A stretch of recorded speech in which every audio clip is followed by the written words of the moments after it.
All right. All right, and we are now live on Instagram. Facebook should be coming up real soon. If you're on Facebook, you can already see her and making record time. Ladies and gentlemen, welcome to Tea with Doug G. It's my wonderful guest and my boss, Miss Kait Branson, or Kate as she is known around the office. Hi, Kate. How are you doing? I'm good. Can you hear me now? I can hear you. You're great. Good. Look at me. I have both screens going. I've got it figured out. That is how you do it. We love a well set production setup. You know what I mean. So Kate, so I'm gonna let you introduce yourself in just a second. Real quick, I just wanted to let everyone know just a little bit of a PSA. This week and next week are going to be the last 2 weeks that we're doing live streams on Instagram. We're still going to have live streams going on Facebook. And we are working on doing a YouTube live stream as well. But the reason that we're going off the live streams on the Instagram is because it's kind of difficult to coordinate with the guests. So we're going to do that for their benefit. So that everything works better. So I'm done with my spiel. Kate, why don't you introduce yourself? What you do, who are you, all that jazz. All right. My name is Kait Branson, and I am Kerman's boss, as we call him in the office. I do political consulting. So I design direct mail, do branding, do shoot commercials, and with a cool team we get to edit the commercials in-house. We do all of that. It's really fun. Strategy, grassroots strategy, numbers, polling, pretty much anything to do with the campaign besides fundraising. I don't do fundraising. I'm kind of dyslexic, so I mix up the numbers sometimes. But yeah, so anything that's pretty much what I do. We have War Room Strategies, which is how we met Doug. He came in to intern with us, and then he just stuck around for so long we had to hire him. That's the best way to do it. Couldn't get rid of him. So he is the machine on the phones. He's also always very punctual about getting our lunches. He comes around and says, "It's 11:50. What are we doing for lunch?" Well, you were Claire. I suppose Claire does it too. Yeah. Yeah. So that's me. Yeah. So yeah, like Kate said, she's part of the half of the population who knows me as Kerman, more regularly. And yeah, shout out to one of our War Room interns, Hope Garrison, who calls you out because, Kate, you are one of the few guests who is also drinking tea, although your tea and my tea most definitely do not look alike. Because my tea is superior to your tea. So your tea certainly has more caffeine than my tea. Shout out to Trackside and Winder. For always keeping us very caffeinated. It is a loaded tea. It has 200 milligrams of caffeine and lots of, we really appreciate the teas around here. So Trackside and Iron Horse. Oh, and Iron Horse and Classic City. If you're in Athens, there's Classic City. If you're in Watkinsville, it is Iron Horse and the original Trackside and Winder. They give me this cool koozie. So there you go. Keeps me running. It's like Dunkin' Donuts for our office. Just keeps me running. It's very good. Are you gonna sit there this whole time and stare and laugh at me? Yeah. Why don't you go watch from another room? Shout out to Kate's roommate, one of my other bosses, Mallory Whitfield, who did make it on camera. I knew you would make it on camera at some point.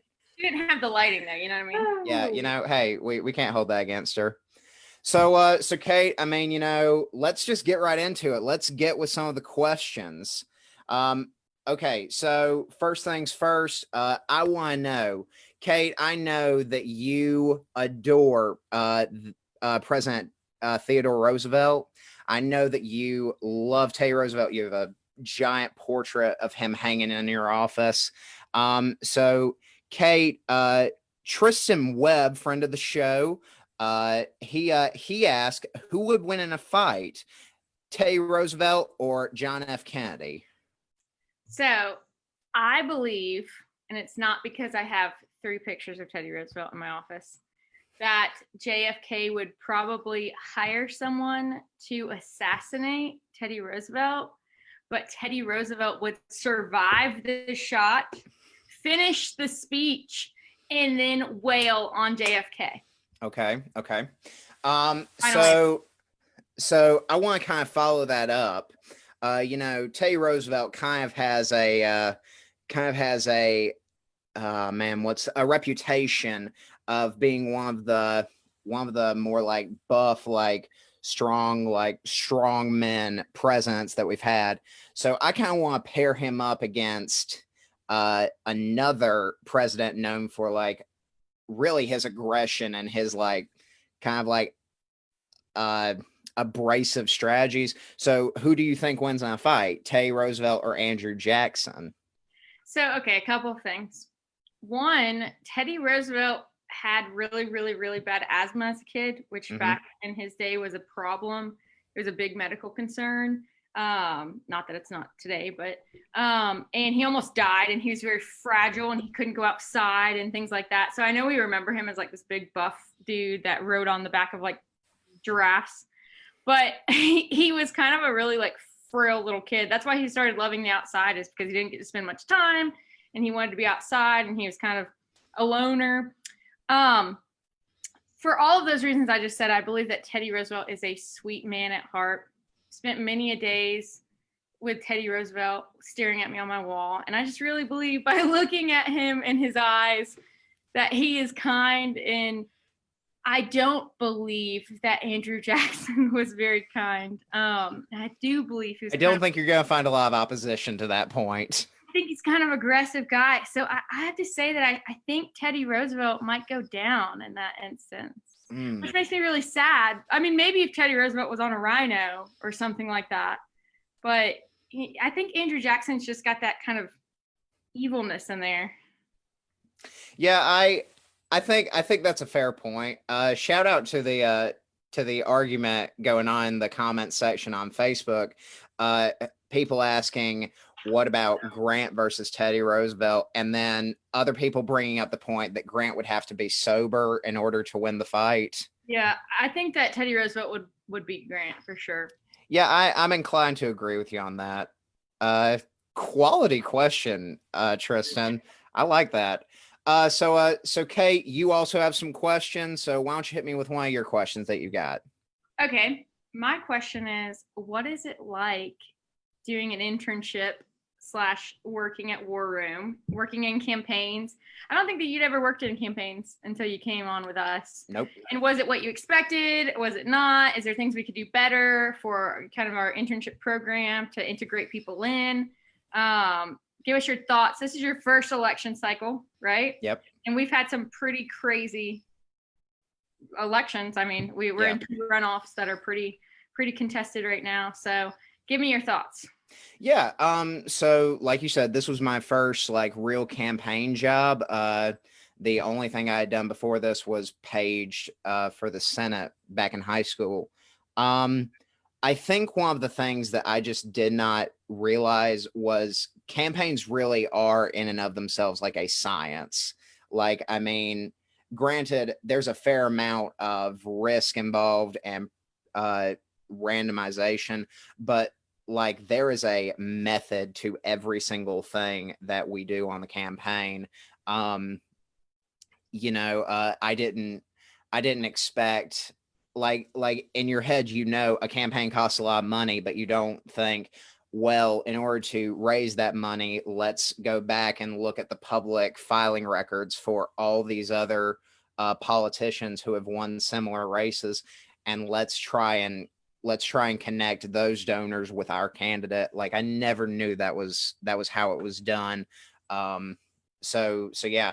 As far as the transition from intern to full-time, I guess now full-time, because Thanks, COVID. Um, uh, I think in that transition, if it had happened any other time other than the start of COVID-19, I think it would have been a lot more stressful. But because COVID hit, I think 2 weeks after I started being on staff, I think it was very easy to just kind of roll in. It was just like, okay, well, this is all I have to do right now. So Yeah, what you're no. saying is because there was nothing better for you to do, you joined War Room.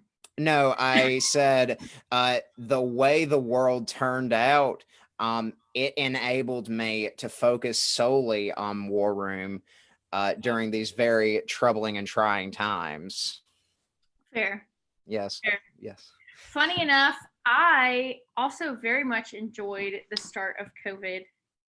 And Yeah, you enjoyed it a way kind of different to everyone else. yeah, I had COVID after the 50 miler. I caught it, and it was a glorious 21 days of solid confinement in the house where I could not run any errands, I could not go to any meetings, I could not leave. It was pretty much my favorite time in my entire life. Happy to hear that, Kate. It was Very great. happy to hear that. Mallory ran all the errands, or we got stuff delivered. It was just me and beach hoodies every day, sitting in my office by myself, working, and it was glorious. You know, to each his own. Yeah, great question though, Kate. Okay, so going on to another question. Again, friend of the show, Jessica Stromberg. She asks, what social media app do you spend the most time on? Now, I have a guess for this, mainly because I helped a small bit with keeping up with the social media pages for our candidates in the primary election, but my guess would be Facebook. Am I right or wrong? You are right. So I actually spend a lot of time on Facebook because that's where Republican primary voters are, and we have a lot of clients on Facebook. Surprisingly enough, I spend the most personal time on Instagram because I don't do anything political with it. So it's just 100% like running shoes and just stuff that I enjoy looking at, and I don't have to see constant political ads. And then this is going to sound weird because I work in politics, but the one social media app I really just do not use. I don't like to use it. I've never really gotten familiar with it. I always have to have someone else in the office do it. Is Twitter. Yeah, I'm the same way. I got a Twitter. I had a Twitter set up. I think right after I stopped working in DC, and I did not touch it until I had to like research something for work. Yeah, no, I agree with that. I'm just not a fan of Twitter, and I maybe it's because I know that maybe not, but I'm very visual. That's why I like Instagram. It's very picture heavy. But the other thing with Twitter, if you go to my Twitter, you will find a picture of me and Nora as a puppy. She's like 3.5 now. So it tells you like how outdated it is. I think I was following like Mitt Romney's run for president or I don't know.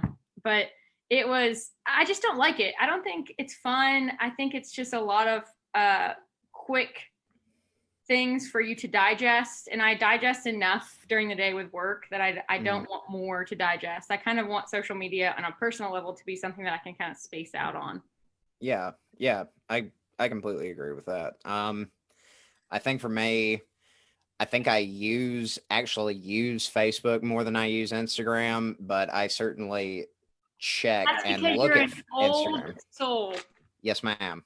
Yes, ma'am. You have a bow tie on. That's how you know that you're a Facebook user. I have a bow tie on, and last week I got my corduroy sports coat got dry cleaned. You're also drinking peppermint tea. Yes. I can't do a lot of caffeine after like 7 o'clock. I'm done for if I do that. So yeah, Jessica, great question as always. So Kate, why don't you hit me with a question? All right. Do you believe that The Office is the best show ever made in the history of mankind? Okay. So I don't think there's a right answer to this. I understand that you think there's a right answer to it, but look, I'm going to back up what I'm about to say. The Office, one of the best, actually, excuse me, the best workplace comedy ever made is The Office. Okay. That's okay. very specific. The best TV show in the world, you can't see it. It's out of frame. On Facebook, you can see it, is Avatar The Last Airbender. I fully believe that.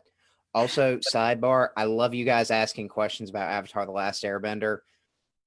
We don't have to talk about that every week. Anywho. I would be an airbender, just to clarify. But anyway, yeah. So I think in terms of workplace comedies, I think The Office has got it hands down. I think The Office took the least amount of time to figure out what its style is, what its brand of humor is. Also, I think it is just, as a whole, it has better jokes. It has better characters, honestly. Season 8 and 9 we don't talk about, but except for the wedding episode. The wedding's great. Honestly, the entire finale I think is phenomenal. But yeah, I think that The Office is very good. It's very funny. Yeah, I'm gonna leave it at that. However, Kate, I know that you believe it is the best show ever. I believe that The Office is the best show ever, so much so that I would even say that season 8 beats Airbender completely. Like, so disgusting. Kate, I don't know that I'm coming into work tomorrow. I'm telling you, it is. You know, I did see something the other day though that said that. So one thing is, as I've gotten older, I used to watch Law and Order SVU and Criminal Minds all the time, and then I started like being terrified that the garage door opener man was going to murder me because he knew how to get in my garage door. Mm-hmm. So I had to slowly stop watching those very stressful shows. And I started watching The Office, and then I just never stopped. I just watched it over and over and over. I think I've seen it 12 times. And I've seen that people actually deal with their anxieties by watching The Office because it's predictable. They already know what's going to happen. They've seen it multiple times. It's not ever scary or, you know, anything like that. And so people that have high anxiety tend to watch it over and over and over and over again. And I've seen it 12 times. So. Okay. That's fair. Do not agree that season 8 is better than Avatar The Last Airbender. But you know, neither here nor there. It's fine for like I watched it when I was a kid on like Nickelodeon, I think, right? Yes, it was on Nickelodeon, but you know, it spans past your childhood. I love it. You said we were going to talk about The Last Airbender, and then you talked about it. But because you insulted it. Okay. Great question. Moving on. Okay, so question from Ben Tankersley, again, friend of the show, all that jazz. So Kate, so you know politics very well. Do you think we will ever see a viable third-party candidate run for office in the U.S.? I mean, I guess it depends on it. I guess you're talking like for president. Yeah. Okay, because I mean, you see some viable third-party candidates running in congressional races, and you see people that have won and continue to win. I think that our government is not set up in a way for a third party to really thrive. It's a two-party system. There's some rule. Dr. Haynes would be so upset at me. But it basically states that, our government is set up for two parties to survive. I think that we're kind of going to see probably in our lifetime a huge shift in the parties. I don't know if that means that they're going to change names, if it's going to be like a true third party, but I do think that you're going to see a little bit change. And the only way I can say it is like our parties are like this, and I think that you could see it maybe move to be more like this. And so you've seen some big changes to the parties in the past when you study politics. Republican becomes Democrat, Democrat becomes Republican. You look at Georgia's politics, you got Blue Dog Democrats, people who will vote Democrat until the day they die, even though they really share a lot of the Republican Party values. So do I think that a third party will successfully run? I think that this environment is definitely the best shot they have, because I think that you've got two candidates running right now that have, you know, my beliefs aside, because you know how I feel about the my political beliefs. I think that you've got two candidates who not necessarily a bulk of people are excited about or really geared up behind. There's not really this big momentous wave behind Joe Biden to win an election. And so I think that this environment would make it more likely, but I still just don't think that you can get the funds you need and the name recognition that you need. I think people aren't programmed to pull the lever for someone who doesn't have that R or that D next to their name. And so I think you're more likely to see a shift in party in what they stand for and a little change in the platforms than you are an actual third party candidate. Yeah. Yeah. And I think that's accurate. I think you hit on pretty much everything. I mean, the only viable option, I think, is if you have someone who splits the vote just enough that someone can come up and take the majority. Teddy Roosevelt, Woodrow Wilson, if I'm not mistaken. Yeah, it was Taft and Teddy and the Bull Moose Party, and kind of split that Republican vote. But it still wasn't a viable third party candidate. He just really picked one of the other parties. Yeah. So yeah, great question, Ben. Definitely something worth talking about. So Kait, throwing it back to you. What's the question you got? This is not really fair because I have to come up with my own questions and you have everybody else coming up with your questions. To be fair, I told you a couple days ago, hey, have some questions ready. I did. I asked you about an internship. I talked about The Office. I mean, that's pretty much my entire life summed up into one question. Okay, so true or true, Dr. Haynes has been the coolest person that you've had on the show? 100%. Followed only by my mother, because Heidi Gooden is a phenomenal woman. If you were watching Mom, he didn't mean anything by it when he said true. I only gave him true as an option. I actually don't know that she's watching tonight. So we will talk about that after we... Doug, who watches this if your mom doesn't watch? All the people who I said are friends of the show. Okay, so I have one question. So hit me. Recently, a very popular musical has been in the headlines. May or may not have heard of it. It's called Hamilton. And what Hamilton does, if you don't know, if you somehow have missed this, Hamilton basically tells the story of the founding of the U.S. Via a hip hop musical. Great show. Everyone loves it. Awesome time. There's a similar musical that came out in 2017 and actually just premiered on Broadway right before COVID hit, called Six. And what Six does is it goes through the lives of the 6 wives of Henry VIII, and it does so via a pop musical. Basically, it's like a singing competition, who had the worst life. So, Kait, you're a history buff. I consider myself a history buff, far less of one than what I used to be. So I have this question for you. What do you think it says about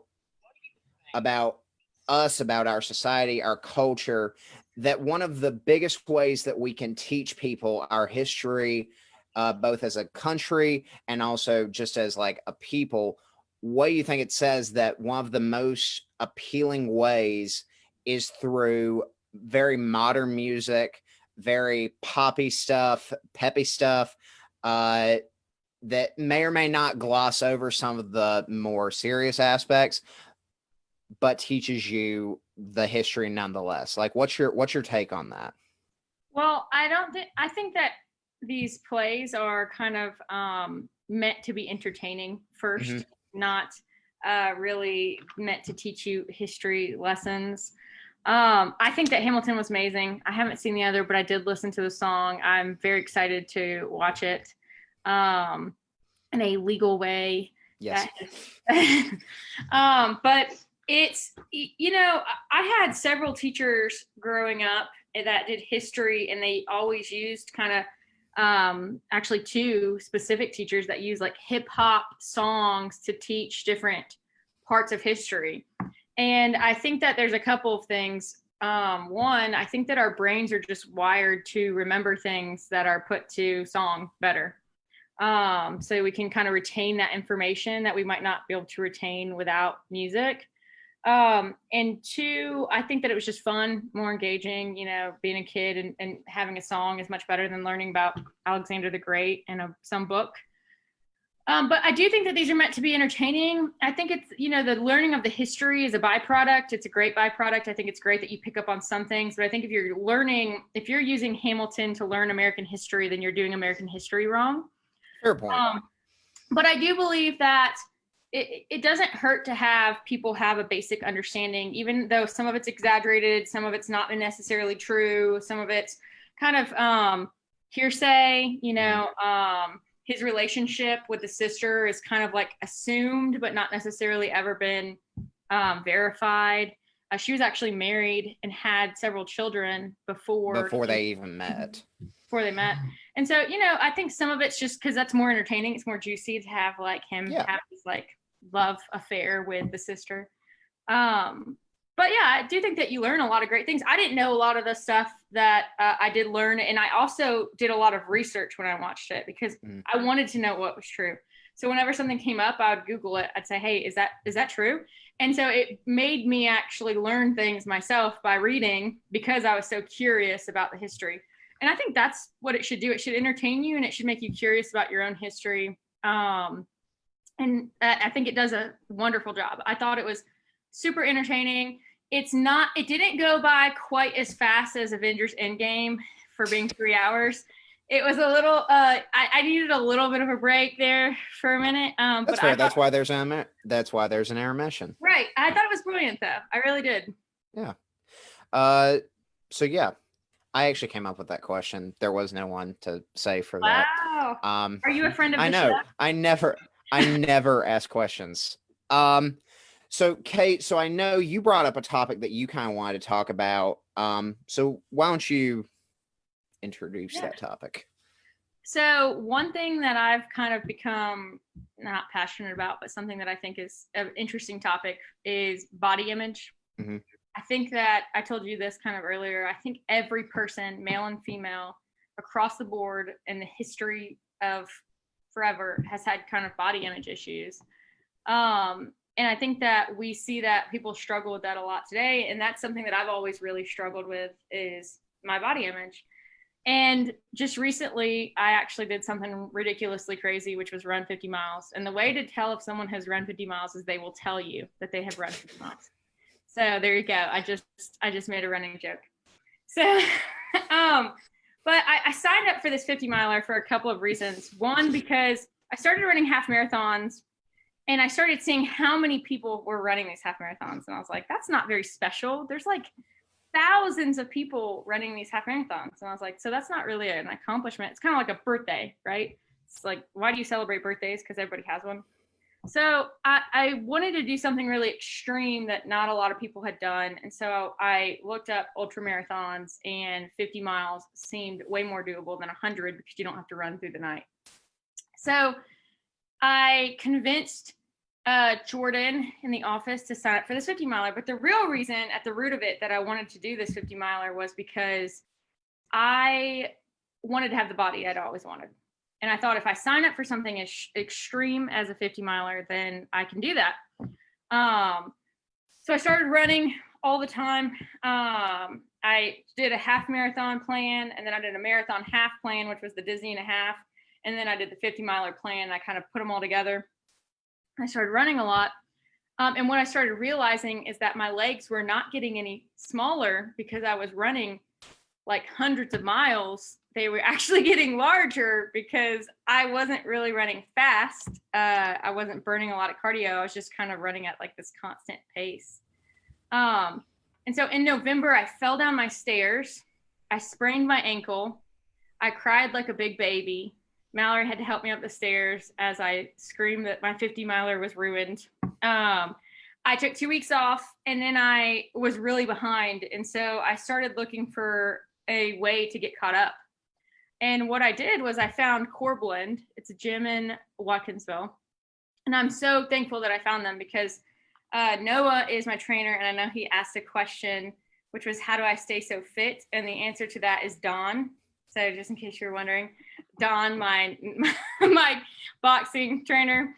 But what happened is I started to go see Noah, and then Noah was like, hey, this is going to be really hard. You're way off track. You're injured. I was having to run with a brace. And he said, I think that you might want to look at using Dawn for nutrition. And so I started using Dawn for nutrition. And, you know, I've done every single thing that you can possibly think of to lose weight. I've done apps and crash diets and keto and fasting and feasting. Get it? So all these kind of different things to try to lose weight that were all just really gimmicky. And Don sat down with me and he's like, all of that aside, you're going to eat 1,700 to 1,800 calories a day, and you're going to have 115 grams of protein. And I was like, what? I said, 1,700 to 1,800 calories. This is unsustainable. I'm going to blow up. Because every app I'd ever had said I need to do 900 to 1,000. And he's like, that is so unhealthy, because you need to look at it as fueling your body to excel in your race and not look at it any other way. So I started eating healthy and started focusing on those two numbers and doing nothing but tracking in those two numbers. And what I started realizing is that I started to get, I never ever, even running the 50 miler, I never got to the body image that I wanted, but I'm so much happier with my body image now because I'm not looking at the scale. Mallory actually stole my scale a few weeks ago and hid it in the house because I'm not allowed to use it anymore, except if I make an appointment. I have to make an appointment with my own scale, which is kind of funny. I think Mallory just has a control issue. That's a separate topic. But what I learned is that we look at nutrition and we look at our bodies and we look at everything so wrong. And he really had to break me down and help me look at the way that we eat, the things that we eat, the amount that we eat, completely different. And through doing that, I started having a much better body image. I started looking at my body differently. I started being grateful for the things that it allowed me to do. It carried me 50 miles and I was literally mad at it because it didn't look the way I wanted it to. Yet it took me 50 miles through the desert and sand both ways. And so, you know, that's something that I think people need to talk about more, is how to have healthy body images. I wish there was 1,000,000 Dons in the world to tell us kind of how we should look at our body, and Noah too. Noah's done a great job, but Don's really focused on nutrition. And so I wish there were more people to kind of help, you know, women and men, like, not do the gimmicky stuff and focus on really the basics and focus on being happy with what you look like and how you feel, and working towards feeling good, not looking good. Working towards being happy with what you're able to accomplish, not happy with what the scale tells you can do. And so that is something that I've become passionate about, because I think that, I told you earlier, since 20, I've probably had 100 versions of myself. I'd say you change so much and you grow and you learn and you become a different person. And the happiest I've ever been is when I'm actually happy with who I am physically. And even though I want to get fitter, I want to get better, I want to get stronger, being happy with who you are right now is like the best feeling. That's the best version I've been able to find of myself. What is Wendell saying? What's the washer and dryer doing? Anyways, so that is my rant about body image. I think that it is something that would make our world happier. It would make us healthier, emotionally, physically, if we looked at, nutrition and exercise and body image differently. Yeah. That's my rant. Yeah, no, it's a well warranted rant. I And mean, Doug, go ahead. I'm pretty sure that you've been making some healthy changes, I've noticed. Yeah. So I have literally always struggled with body image. You know, like I I have been what I like to call a, gentleman of a sizable girth for all 21 years of my life. But I mean, you know, growing up, especially with the boom of social media, like you know, like everyone's posting pictures of themselves, like you know what they look like, and I have always struggled with what I look like. You know, I've always struggled with liking what I see in the mirror. Um, and I mean, you know, to make a long story short, maybe I'll get into it on another episode because dear Lord, it's gonna take me a long time. But like you know, when I was at my lowest point, really, last year, my sophomore year, you know, I hit by far the lowest low I've ever hit in my entire life. And it was all centered around my body image, like, you know, what I thought of when I looked in the mirror. Um, and the thing that turned it around was, you know, finding those things that you like about yourself in the mirror. And, you know, I had that conversation with myself, you know, that number on that scale, that does not define anything. That if that defines uh the amount of gravity that is pulling you down, that's it. um I'm sorry for all my physics friends if I totally just explained weight wrong. um You're a but I political mean, science major. I think you're excused. yeah, but I mean, you know, that was a real struggle for me. And since then, you know, I am so much more confident about, like, you know, what I look like, what my body looks like. And these past few weeks, especially with COVID, you know, uh the biggest change that happened from when I left my old job at the bookstore, which I did love, to when I started working for War Room, was I stopped being on my feet all day, and that takes a toll on you if you don't realize it. Uh, sitting for several hours a day really does take a toll, and I just kind of made the decision. I was like, you know, I would like to feel better. So, you know, started going to the gym, started not eating takeout for every single meal. Although I do have a ton of points on Grubhub still saved up. Uh, but yeah, I mean, you know, and it's not me wanting to get down to a certain size or wanting to lose X amount of weight. It's me just like, I like the quality of life I have right now. I would like to continue having a good quality of life, and if I can make that a better quality of life, I would like to do that. Um, And I think that's the way to look at it. Is Don always says make the next healthy choice, which is just basically, hey, don't beat yourself up if you get off track. Don't kill yourself to not don't stop living your life. So don't not go enjoy time with friends and feel guilty all the time because you didn't count it just right or anything like that. Weight, I think, is a great tool if you can mentally make yourself make it nothing but a data point for you for mm, tracking. It should slowly, move down. For me, that's always something I've struggled with. I can't look at it as a data point. Like you said, it really was something that would unhealthily define me. And so I tried to remove that from the equation for a small period of time and say, was my life better when I didn't know what that number was, but I was going off of how I felt? I was hitting the gym 4 times a week. Which is a big deal for us because when we have a campaign, especially during times like this, we put on what's the first campaign 15 or whatever you want to call it. But it's basically, we typically gain a lot of weight because you're very stressed. You're not sleeping. You give up working out. You start eating out.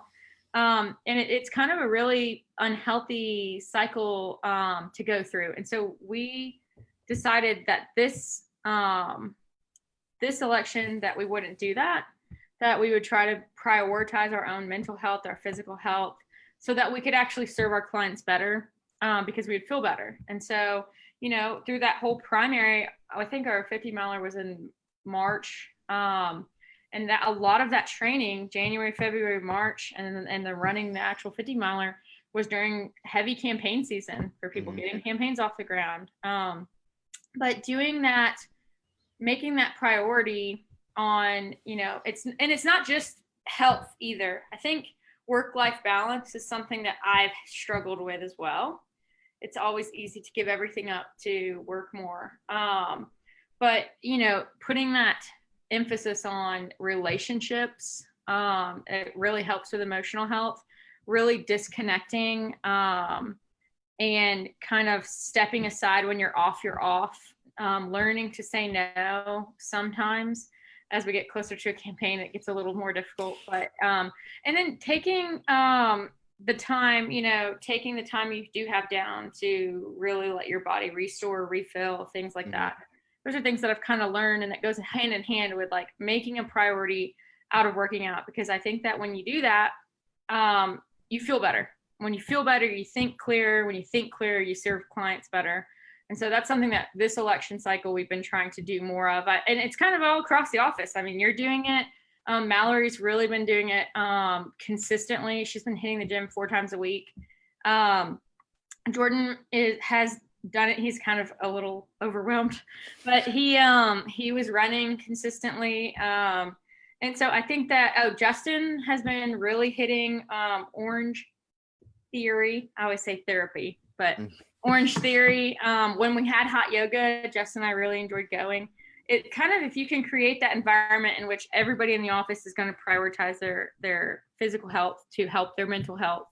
I've noticed that we're a much healthier company this cycle than we have been in the past. And I joke about it all the time, but I blew up after the 14th cycle because we were eating Captain D's, which is really disgusting. I can't even eat Captain D's anymore. Captain D's and Popeyes for like every meal in downtown Monroe. This is before downtown Monroe became cool and they like revitalized it. So anyways, I think that's important to make sure that you remember it is about the feeling. It's about feeling better. It's about thinking clearer. Things like that. And I think that prioritizing them as a company will, at the end of the day, actually serve our clients better. Yeah, absolutely. And to that end, I'm the type of person who I've tried, I've tried everything in the past, and coming into this, I was like, I'm not trying to make a big deal about it, because I mean, it's just something I want to do, and like y'all at the office have been very supportive, and not like pushy and stuff like that. So I've really appreciated it. It's been very good. A couple of things. One, we're very proud of you, especially when you don't cook and bake and bring things into the office. Yeah. 2, Jason just joined our Instagram. And Jason, I just want you to know that I just want you to see something real quick. I just have this really nice lighting set up right here. I just thought you'd be proud of that. I moved that in from the living room and totally just made this great lighting. And Jason is a video guy at Prolific. And I take it he's JRC Bray. Yes, that's him. Okay. And so I just really thought that I'd give myself a little pat on the back for doing some prolific lighting situation in here. As you should. Okay. Well, Kate, I just have one last question for you. It's the only question I did not let you see before the show started. It's a question from one of the owners of War Room Strategies, your roommate, Miss Mallory Whitfield. Now Mallory asks, between these 2 moments, which is the high point of your life? Option 1, getting War Room formed, like forming War Room Strategies, or 2, running the 50 miler. You have to pick one. So I would say that the day that I obtained my dog Nora is the height of my life. Way to cheat it. No, I think, creating War Room was a long, drawn out process. Mm-hmm. It's not something that we just turned on. It was, a lot of people don't know, but it had a different name, and it kind of, Mallory, Jordan, and I kind of got there over a long period of time. It's kind of a long story. It's not super fun, but and so, you know, I'm really proud of what we've built, what we've been able to do, what we've been able to accomplish, the things we've been able to bring in house, which is always like the most fun. And then I regret it later, like, you know, like, oh, we can do social media, let's do it in house. We can do commercials, let's do those in house with Jason. I see Jason. You know, we can do all of these things, let's bring it in house. And then so I'm really proud of that. But I will say personally, when I hit mile 42 of the 50 miler, I didn't think I was going to make it the last 8 miles. And Jordan did this thing where he was constantly like, it's only 8 miles. We can do 8 miles. But he said that, which I kind of sound like a jerk when I say that because he was like being supportive. But, you know, when you hear that with, it's only 25 miles. We can do 25 miles. It's only 20 miles. We can do 20 miles. It's only 13 miles. We can do 13 miles. You kind of want to hit him with one of the rocks on the ground. You know what I mean? We can do it. I can't imagine that. And so, you know, when we crossed that finish line, it was a campaign year. We stuck to the training best we could. I sprained my ankle and pulled my back out during the training, both things. So personally, I was incredibly proud of myself for actually finishing something like that. So I would have to say that getting Nora was definitely the highlight of my life. Okay. All right. Well, that's perfectly fine. Well, look, Kait, seriously, thank you so much for being on. Did you have a good time? I would have had a better time if Mallory wouldn't have been here laughing at me the entire time. Okay, it's okay. We'll get really Mallory fair. on next time. Yeah, I don't think that's fair at all. It's like seeing ourselves over and over again. It's Inception. There you go. Which is a decent movie, but not as good as The Office as a whole. So, but yes, I had a great time. Thank you for having me. Yes, Mallory would like to be on very soon if possible. Absolutely. First available slots in September, but you know, hey, we'll get around to that. So yeah. Well, Kait, thank you so much. For everyone who's watching, thank you so much for watching. My name is Doug Gooden, and this has been The T. Thank y'all so much. Y'all have a great night. Yeah. All right. Bye. Okay, let me end this.